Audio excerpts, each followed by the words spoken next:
বন্ধুরা, আজকে গপ্পদিদি সুস্মিতার সাথে দ্য মাউস ট্র্যাপ, আগাথা ক্রিস্টির গল্পের একদম ক্লাইম্যাক্স আর পর্ব 10 মানে পার্ট 10 শুনতে থাকো। ট্রেটার উচ্ছ্বাসের ভঙ্গিতে বলল, অসংখ্য ধন্যবাদ মিসেস ডেভিস। তার চোখে মুখে একটা চঞ্চলতার কুটিল ছায়া খেলে গেল। তার গতিভঙ্গিতে দেখা গেল এক বলিষ্ঠতার ছাপ। মলি এবং পরিপূর্ণ দৃষ্টিতে সার্জেন্টের দিকে তাকিয়ে বলল, সার্জেন্ট ট্রেটার, আপনার উদ্দেশ্য সফল হয়েছে কি? আপনি যাকে চাইছিলেন তাকে খুঁজে পেয়েছেন? আনন্দের সঙ্গে ট্রেটার মাথা দুলিয়ে বলল, হ্যাঁ হ্যাঁ, নিশ্চয়ই নিশ্চয়ই, যাকে চেয়েছিলাম আমি তাকেই পেয়েছি। মলি প্রশ্ন করে, তাহলে প্রকৃত অপরাধী কে? তার নামটা বলুন আমাদের। ট্রেটার বলল, মিসেস ডেভিস, আপনি কি সত্যি কিছু জানেন না? কিন্তু ব্যাপারটা কিন্তু তেমন নয়। আপনি খুব বোকা বলেই সেই লোকটিকে আপনি খুঁজে পাননি। শুধু আপনি কেন, আপনারা সকলে একটা বোকা। আর আপনাদের এই বোকামি আমাদের তৃতীয় শিকারের মুখোমুখি দাঁড়াবার সুযোগ করে দিয়েছে। সত্যি ম্যাডাম, আপনার এখন সাংঘাতিক বিপদ। মলি বলল, আমি? আপনি কি বলছেন? আমি তো কিছু বুঝতে পারছি না। ট্রেটার বলল, আমার বক্তব্য খুব একটা জটিল নয় মিসেস ডেভিস। মিসেস বয়েলের মতন আপনিও সত্যটা লুকিয়েছিলেন, সবকিছু স্বীকার করেননি। মলি বলল, তার মানে আপনি কি বলতে চাইছেন? হ্যাঁ, আপনি। আমি যখন লং রিচ ফার্মের মামলাটার কথা বলি তখন এই সমস্ত ঘটনা আপনি জানতেন। এই মামলা সংক্রান্ত প্রতিটি ঘটনাই আপনার জানা মিসেস মলি ডেভিস। তাই আমার কাছ থেকে ঘটনাটা শোনা মাত্র আপনি অস্থির হয়ে উঠলেন। মিসেস বয়েল যে ওই সময় পুনর্বাসন দপ্তরের একজন অফিসার ছিলেন তা প্রথম আপনি বললেন। আপনারা দুজনেই এই অঞ্চলের অধিবাসী। সেই জন্য যখন আমি মনে মনে হিসেব করে দেখলাম তৃতীয় শিকার হওয়ার সম্ভাবনা কার সব থেকে বেশি, তখন আপনার মুখটাই আমার সব থেকে আগে মনে পড়ল। লক্ষ্য করে দেখলাম ওই মামলার ব্যাপারে আপনি অনেক কিছু জানেন। সাধারণ দৃষ্টিতে পুলিশের যতই নিরীহ প্রকৃতির মনে হোক না কেন, তাদের চোখ কান কিন্তু সবসময় খোলা থাকে। মলি এবার অবাক চোখে ট্রেটারের দিকে কিছুক্ষণ তাকিয়ে রইল, তারপর ক্লান্ত স্বরে বলল, আমার মানসিক অবস্থাটা আপনি ঠিক বুঝতে পারছেন না। ওই দুঃস্বপ্নের স্মৃতিটা আমি আমার মন থেকে মুছে ফেলতে চাই। ট্রেটার ঠান্ডা গলায় বলল, সেটা আমি বুঝতে পেরেছি। আচ্ছা, আপনার কুমারী জীবনের পদবীটা হচ্ছে ওয়েনরাইন, রাইট? মলি ঘাড় নাড়ল। ট্রেটার বলল, আর আপনাকে দেখে যতটা কম বয়সী মনে হয়, আসলে কিন্তু আপনি অতটা কম বয়সী নন। 1940 সালের ওই দুর্ঘটনার সময় আপনি স্থানীয় অ্যাবি ভ্যালের স্কুলের টিচার ছিলেন। মলি বলল, না না, আমি নই। উত্তেজিত হয়ে বলল, সত্যকে অস্বীকার করবেন না মিসেস ডেভিস। মলি বলল, আমি সত্যি কথা বলছি, আপনি বিশ্বাস করুন, আমি ছিলাম না। লং রিচ ফার্মের শিশুটা যা মারা গিয়েছিল অত্যাচারের ফলে, সে মারা যাবার আগে আপনার কাছে একটা চিঠি পাঠায়। কোনো রকমের চুরি করে সে ঠিকানাটা জোগাড় করে চিঠির মধ্যে সাহায্য চেয়েছিল আপনার কাছে। কোনো ছাত্র ঠিক সময় মতো স্কুলে হাজির হচ্ছে কিনা তার দায়িত্ব হচ্ছে শিক্ষিকার, কিন্তু সে দায়িত্ব আপনি পালন করেননি। হতভাগ্য ছাত্রের অনুরোধটা আপনার পাষাণ হৃদয় এতটুকু নাড়া দেয়নি, এমনকি সেই চিঠিটার আপনি কোনো গুরুত্বও দেননি। মলি বাধা দিয়ে বললেন, দাঁড়ান দাঁড়ান দাঁড়ান দাঁড়ান, আপনি যার কথা বলছেন সে আমি নই, সে হচ্ছে আমার দিদি। আমার দিদি আমার থেকে 7 বছরের বড় এবং সে ছিল শিক্ষিকা। কিন্তু চিঠিটা যে অবজ্ঞা করেছে সে ধারণাটা কিন্তু একদম ভুল। আমার দিদি ওই সময় নিউমোনিয়ায় ভুগছিল। চিঠিটা তার হাতে এসে পৌঁছয়নি এবং এই ব্যাপারটা সে বিন্দু বিসর্গ জানতো না। যখন খামটা সত্যি তার হাতে পৌঁছলো তখন তার করার কিছু ছিল না। সে ছেলেটা মারা গেল। আমার দিদি খুবই সেন্টিমেন্টাল মহিলা ছিলেন। তার উপর ওরকম একটা ঘটনা ঘটে যাওয়ায় দিদি আরও অসুস্থ হয়ে পড়েন। মনে রাখবেন, এই ঘটনার পেছনে তার কোনো হাত ছিল না। তবুও সে নিজেকে অপরাধী বলে মনে করতে থাকে। বিবেকের দংশন থেকে সে একটুকু মুক্তি পায়নি। আমরা পুরো ঘটনাটা জানতাম বলে ঘটনাটাকে এড়িয়ে যাওয়ার চেষ্টা করতাম। ভুলেও কখনো এই বিষয়ে আমরা দিদির কাছে কোনো কিছু উল্লেখ করিনি। ব্যাপারটা আমার কাছে একটা নাইটমেয়ার ছাড়া আর কিচ্ছু না। মলি নিজের অজান্তেই দুহাত দিয়ে মুখ ঢেকে ফেললো, তার শরীরটা তখন কাঁপছে। শেষে নিজেকে সংযুক্ত করে যখন আবার মুখ তুলে তাকালো, তখন দেখলো ট্রেটারের এক জোড়া চোখ তার মুখের উপর পড়েছে। ট্রেটার ধীরে ধীরে বলল, তাহলে আপনি আপনি নন, আপনার দিদি। যদিও তাতে কিছু এসে যায় না, তাই না? আপনার বোন, আপনার ভাই। তার ঠোঁটের কোণে দেখা গেল একটা কুটিল হাসি। কথা বলতে বলতে পকেটে হাত ঢুকিয়ে সে একটা জিনিস বার করে নিয়ে এলো। মলি অবাক চোখে দেখলো ট্রেটারের হাতের জিনিসটা। তারপর বলল, কিন্তু কিন্তু পুলিশরা তো সবসময় রিভলভার নিয়ে চলাফেরা করে, আমার তাই ধারণা। ট্রেটার বলল, তবে আমি পুলিশ নই মিসেস ডেভিস, তাই আপনি আমার হাতে রিভলভার দেখতে পাচ্ছেন। আমার নাম জিম। আমি হতভাগ্য ওই যে ছেলেটি আপনাকে চিঠি পাঠিয়েছিল জর্জ, তার ভাই। আপনি আমায় পুলিশ বলে মনে করেছিলেন, হ্যারি মক্সওয়েলে পা দেওয়ার আগে টেলিফোনের তারটাও আমি তাই কেটে দিই। তার ফলে নতুন করে পুলিশের সঙ্গে যোগাযোগ করার কোনো উপায় রইল না। মলি আর কোনো কথা বলতে পারছে না। তার দু চোখে তখন বিস্ময়। কোন জাদুকর বুঝি তাকে জাদু করেছে। রিভলভারটা নলটা তার দিকে তাক করা। ট্রেটার বলল, এক পা নড়বেন না মিসেস ডেভিস। চেয়ে লোক জড়ো করে কোনো লাভ নেই। আপনার ফুসফুস দুটো তাহলে রিভলভারের গুলিতে ঝাঁঝরা হয়ে যাবে। ট্রেটারের মুখে সে কুটিল হাসি।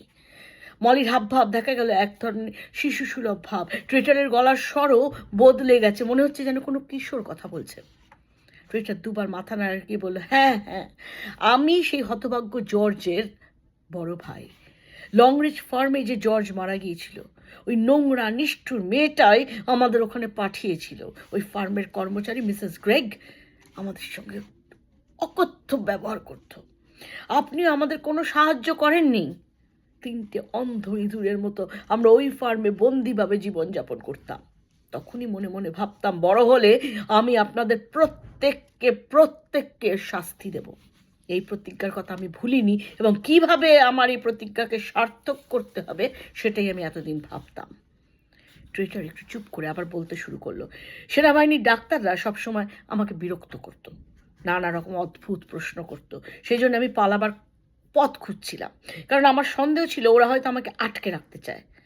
কিন্তু এখন আমি সাবালক, আমি স্বাধীন, আমি আমার নিজের কাজ করব, আমি কারুর আন্ডারে আর থাকবো না। মলি যেন তার বুদ্ধিটা একটু ফিরে পেয়েছে। আলাপচারিতার মধ্যে এই খুনের জায়গাটাকে এখন ভুলিয়ে রাখতে হবে। মলি মনে মনে চিন্তা করলো, এছাড়া কোনো উপায় নেই। তাহলে অন্তত আত্মরক্ষার কাজটা হতে পারে। মলি কাতর কণ্ঠে বলল, কিন্তু জিম শোনো, আমাকে মেরে তুমি মুক্তি পাবে না, এখান থেকে তুমি যেতে পারবে না।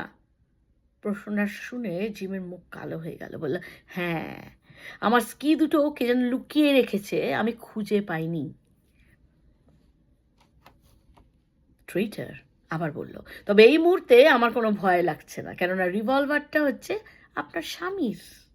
আমি ড্রয়ার থেকে এটা নিয়ে এসেছি।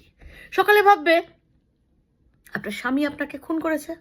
তবে আমার তাতে কিছু এসে যায় না, সে বরঞ্চ ব্যাপারটা বেশ মজার হবে।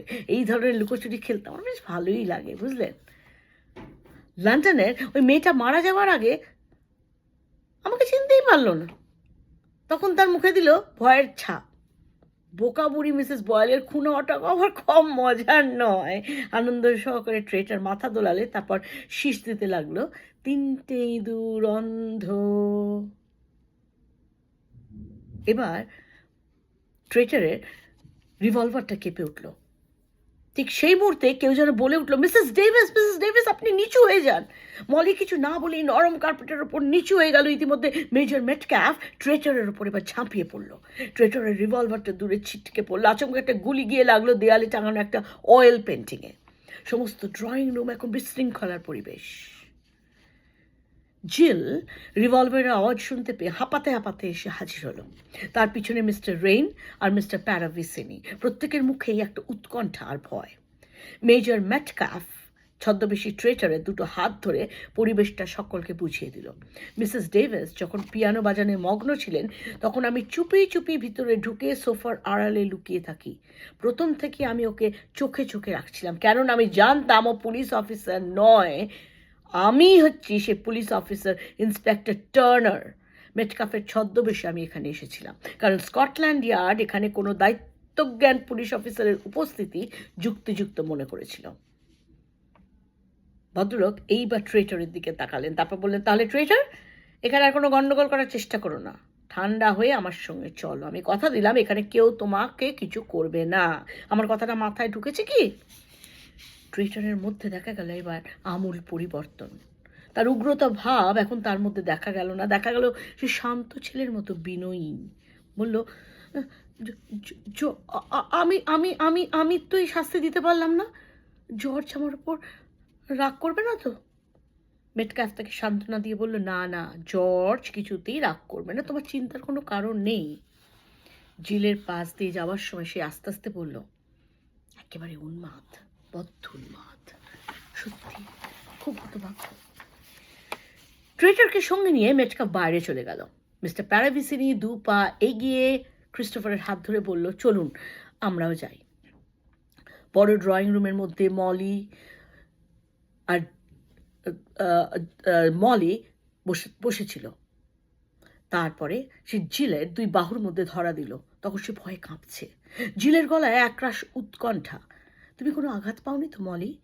মলি বলে, না না, আমি ভালো আছি, কিন্তু আমার মধ্যে এমন এতগুলো উদ্ভব ধারণা আমার মাথায় ঘুরপাক খাচ্ছে। প্রথমে তো আমি ভেবেছিলাম তুমি নিশ্চয়ই সেদিন লন্ডন গিয়েছিলে। জিল বলে, হ্যাঁ গিয়েছিলাম তো, আগামীকাল ছিল আমাদের ওয়েডিং অ্যানিভার্সারি, তোমার জন্য একটা উপহার আনতে যাওয়াটাই আমার উদ্দেশ্য ছিল। ভেবেছিলাম তোমাকে আমি একটা চমক দেব, তাই গোড়ায় কিছু বলিনি। মলি বলল, কি আশ্চর্য, সেদিন তো আমিও লন্ডনে গিয়েছিলাম।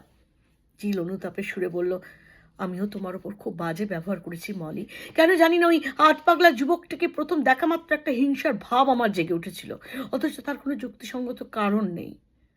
আমায় তুমি ক্ষমা করো মলি। বন্ধ করা দরজাটা একটু ফাঁক করে প্যারাভিসিনি এবার উকি দিলেন। তার হাবভাব বেশ একটু খুশির মেজাজ। সে বলল, এই পুনর্মিলনে বাধা দিতে বাধ্য হলাম। সত্যি বলতে কি, এমন দৃশ্যের তুলনা হয় না, কিন্তু আমার যাওয়ার সময় হয়ে গেছে। এখন আপনাদের কাছ থেকে আমরা বিদায় নিতে এসেছি। পুলিশের একটা জিপ এই বরফের পাহাড় ভেদ করে কোনো রকমে আমি এখানে এসে পৌঁছেছি। অনেক কষ্টে তাদের রাজি করিয়েছি আমাকে সঙ্গে করে নিয়ে যাওয়ার জন্য।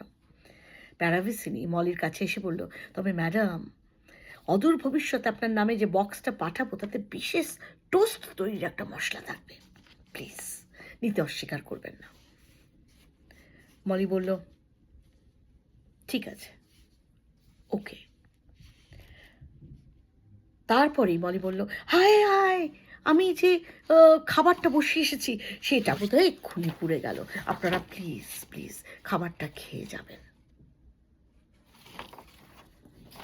আজকে ছিল the mouse trap by Agatha ক্রিস্টির 10th পার্ট তোমরা ধারাবাহিকভাবে শুনছিলে, এবং আজকে ছিল ক্লাইম্যাক্স।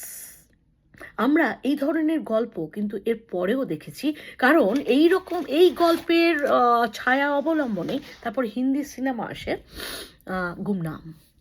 কিন্তু যে গল্পটা প্রথম সবার পথিকৃৎ সেটা হচ্ছে এই আগাথা ক্রিস্টির দ্য মাউস ট্র্যাপ। আজকে বেঙ্গলি ন্যারেশন তোমরা শুনতে যাচ্ছ। আমার ফেসবুক পেজেও তোমরা পাবে, এবং ধারাবাহিকভাবে তোমরা কিন্তু শুনতেও থাকবে। প্রত্যেক কটা এপিসোড কিন্তু রয়েছে আমার ইউটিউব চ্যানেলেও। ভালো থেকো, আবার দেখা হবে শিগগির। নমস্কার।